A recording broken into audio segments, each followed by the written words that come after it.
안녕하세요. 국제아동인권센터 정병수 국장입니다. 오늘은 학교폭력 예방을 위한 인권교육에 대한 이야기를 좀 하려고 하는데요.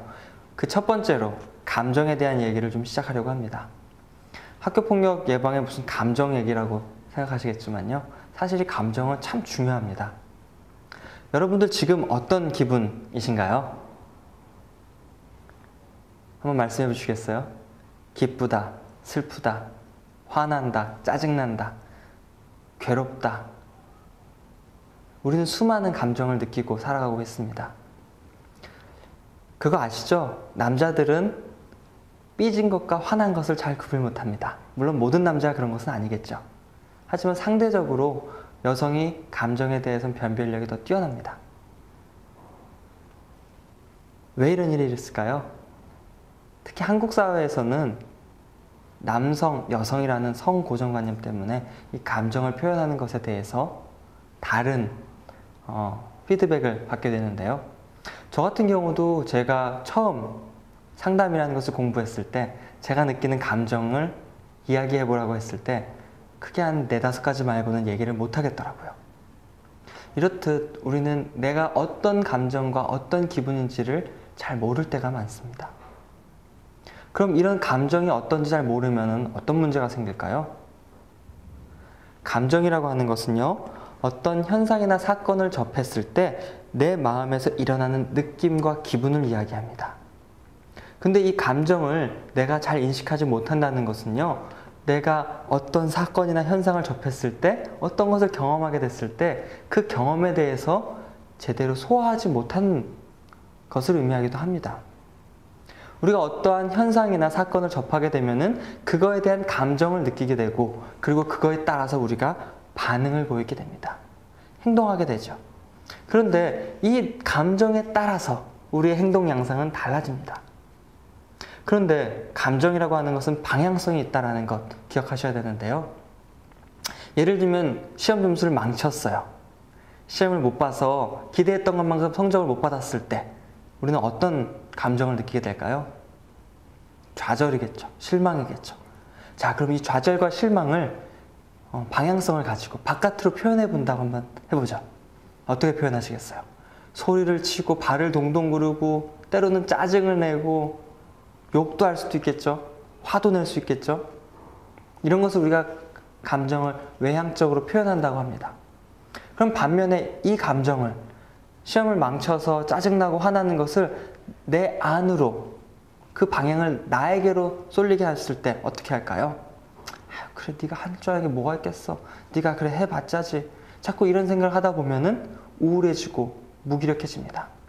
이렇게 우리가 똑같은 현상을 경험하더라도요, 내가 느끼는 감정에 따라서, 그리고 그 감정의 방향성에 따라서 우리가 행동하는 것은 달라지게 되어 있습니다.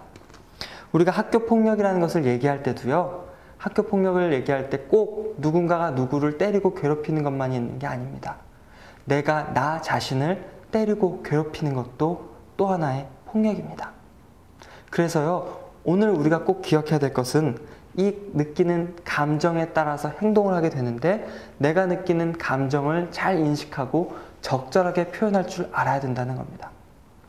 좌절과 분노와 화를 느끼더라도 그것을 다른 사람을 괴롭히거나 다른 사람에게 피해를 주는 것이 아니라, 또 반대로 나를 힘들게 하거나 나를 괴롭히는 것이 아니라 적절하게 그 감정을 해결해낼 줄 알아야 된다는 거죠. 그럼 적절하게 감정을 표현하는 방법은 어떤 게 있을까요? 예를 들면 화가 났을 때 우리가 화를 삭히는 방법으로는요, 신체 이완이라는 방법도 있습니다. 즉 화가 났을 때 몸을 꽉 힘을 줬다가 한순간에 힘을 탁 풀어주는 건데요. 그렇게 되면 우리가 신체의 이완을 통해서 내 흥분된 감정을 차분히 가라앉히는 것, 그런 효과를 주기도 합니다. 또 반대로 이런 감정을 자꾸 안으로 삭히는 분도 있는데요. 이런 분들은 내가 믿고 이야기할 수 있는 누군가를 찾는 게 참 중요합니다. 우리는 혼자라고 느껴질 때가 참 많은데요. 결코 혼자가 아닙니다. 주변을 둘러보면은 우리들의 고민을 들어주고 함께 얘기할 여러 자원들이 있습니다. 선생님도 계시고요. 친구도 있고 부모님도 계시겠죠. 만약에 이 주변의 친구나 선생님, 부모님으로부터 우리가 내 감정과 내 아픔을 이야기하지 못한다고 했을 때는요. 청소년 상담센터라던가 주변에 우리들의 이야기를 들어줄 많은 자원이 인터넷에도 있거든요. 찾아보시는 게 중요합니다. 그래서 함께 이야기할 수 있는 것이 우리에게 꼭 필요합니다. 자, 이제 정리를 한번 해보려고 합니다. 학교 폭력이라고 하는 문제. 그 학교 폭력이라고 하는 문제는요. 누군가를 괴롭히고 괴롭힘을 당하는 것만이 아닙니다. 바로 나 자신을 괴롭히고 나 자신을 힘들게 하는 것도 또 다른 학교 폭력이 될 수 있습니다. 우리가 느끼는 많은 사건들 속에서 느껴지는 이 감정들, 여러분들 느끼는 그 감정을 꼭 기억하십시오. 그리고 적절하게 그 감정을 표현하는 것이 무엇인지 생각해 보세요. 그럴 때 보다 나은, 보다 재미있는, 보다 활기찬 내일이 될 것입니다. 첫 시간은 학교 폭력에 대한 이야기에 앞서 감정에 대한 이야기를 했습니다. 이 얘기를 듣고 학교 폭력인데 무슨 감정이다 이렇게 생각하지 마세요. 내 감정을 인식하는 것이 시작입니다. 꼭 기억해 주세요. 지금까지 국제아동인권센터 정병수였습니다. 감사합니다.